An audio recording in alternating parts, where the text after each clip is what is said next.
Good afternoon, everybody. I'm meteorologist Jesse Hawila. We wanted to jump back here and show you. I've got a little reverb here in my IFB, by the way, if you could, Ed. The tornado watch that's in effect until 6 p.m. We want to show you the latest tornado warning that was just issued for yet again the same exact areas, and this is becoming concerning because I know we already have a fairly good response to what was earlier near Abbott.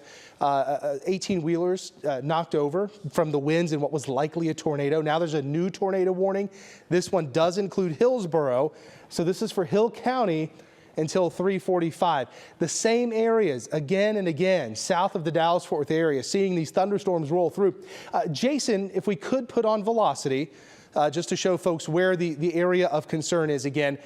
We are seeing these thunderstorms track over the same spots. If we zoom into the southwestern corner here of Hill County, there it is right there. So this is our area of rotation. If you've been watching our coverage, you're going to start seeing the same town names pop up over and over again. It's just been a very uncomfortable 4 hours for folks in Hill County, Navarro County, even parts of Ellis and Kaufman counties. Here's the latest area of rotation just to the west of Vaughn. There's Chat. Here's the thing. You see the rotation here, and this is moving off to the east-northeast right near the town of Abbott. This is the same area that has already seen damage, and you're already, look, here's Bynum. We had confirmed damage near Bynum. There's Penelope, which had a tornado earlier today. There's Malone. So yet again, another area of rotation, another tornado-warned storm heading this way. If we could, Jason, put a loop on the rotation so we get an idea of where that motion is. So you see how it's moving northeast. So I will say this, right here where I-35 comes back together, this is where, so here's I-35 where it comes back to 1 from W to E.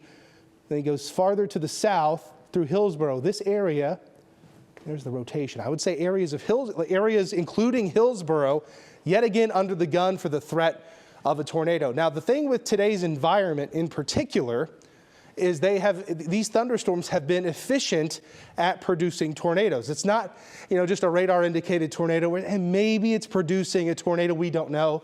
We have radar indication. We have emergency managers in the area reporting damage. We've seen video of the tornadoes. We've seen pictures of the tornadoes. We've seen all sorts of problems here in Hill County and Navarro County. Here's the track. There's the rotation. That puts the rotation in Abbott around 323, Hillsborough around 327, Bynum around 335, Carl's Corner 338, Brandon around 345, Milford around 354. So again, an increased area of rotation, and we've seen these thunderstorms really maintain their strength and intensity even with the rotation in this part of North Texas. So big concerns for sure for Hillsborough, Abbott, Malone.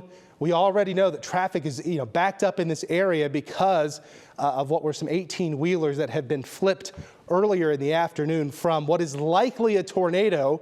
That was very likely what caused that problem.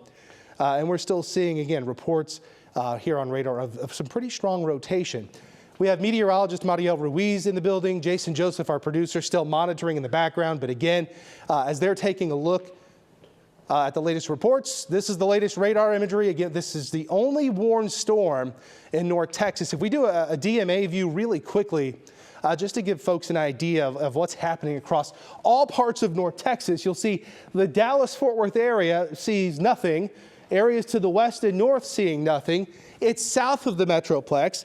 It's east of the Metroplex where the thunderstorms continue to move over the same exact areas, which earlier we were saying becomes a concern for the threat of flash flooding. We've already seen numerous tornado reports in Hill County as well as Navarro County. This thunderstorm right here was the one responsible for those tornado reports. It has calmed down a little bit, still a lot of very heavy rain. But what's happening is more thunderstorms keep firing on the southwest edge of this line, and that's what's producing that risk of tornadoes. We've already seen damage reports. We've already seen power outage reports. I'm going to toss it over to our anchor, Jason Wheeler. Jason, I know you've said you've seen the reports climbing on power outages. Yeah, we've been watching this for a little while here. Very quickly before we get to that, though, Jesse, so we see this tornado warning there around the Hillsborough area. If you look up to the right, and just a little bit up, you see Ennis there along I-45. Want to pass along a little bit of information. It's never a good time of day for these kinds of storms, but this is particularly bad in one way, and that is that schools are letting out around this time. And so these different districts and these different individual campuses are kind of in a bind here because, you know, they're trying to get these kids home safely. Their parents may be dealing with some things because of this weather, and obviously this is not good driving weather. Ennis ISD just put out some information a few minutes ago saying that they are holding bus departures right now after reports of significant flash flooding, that they're going to be holding those bus departures until the roads are deemed safe. But again, as we're seeing this training going on here all across the southern part of our viewing area, we don't know when those roads are going to start looking a whole lot better. So it kind of puts them in a bind and up against the wall there in trying to develop a policy for how to get these kids home safely.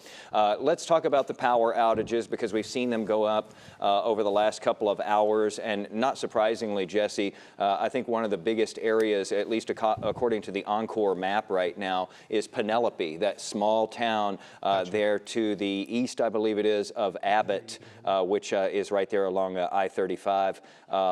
So Penelope, they're saying a couple of hundred customers are affected there. Overall in the Encore service area here in North Texas, about 6,500 customers affected. And when we say customers, that's an individual home or business where the power has tripped out.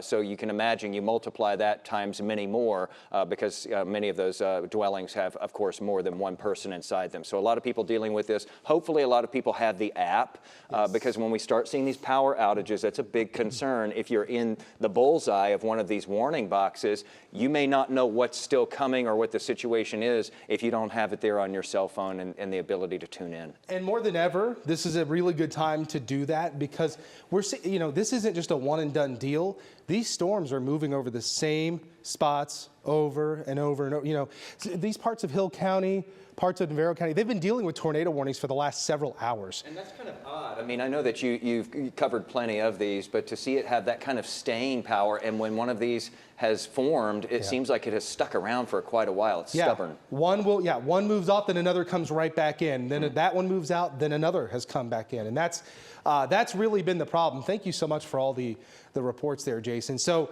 again, the latest here, Hill County is the only county in North Texas under a tornado warning. The concern not only is the tornado, and that is a big concern, obviously, and we'll get a flash flood warning here issued very shortly.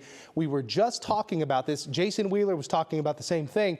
This rain, very heavy, moving over the same areas for the last few hours. So we will have, you know, we're looking at radar estimated rainfall in these yellows and orange parts of Ellis County, Navarro County, 2, 3, 4, maybe even close to 5 inches of rain in some spots. And this says the last 6 hours. This is actually really the last 3 to 4 hours. So that's a lot of rain in a short amount of time. That is going to cause some serious flooding problems and flooding concerns for sure for these parts. This is the boundary here between Ellis, Navarro County, very heavy rain there. Again, no warnings in place there. The warning that isn't in place right now, that's a tornado warning for Hill County till 3:45.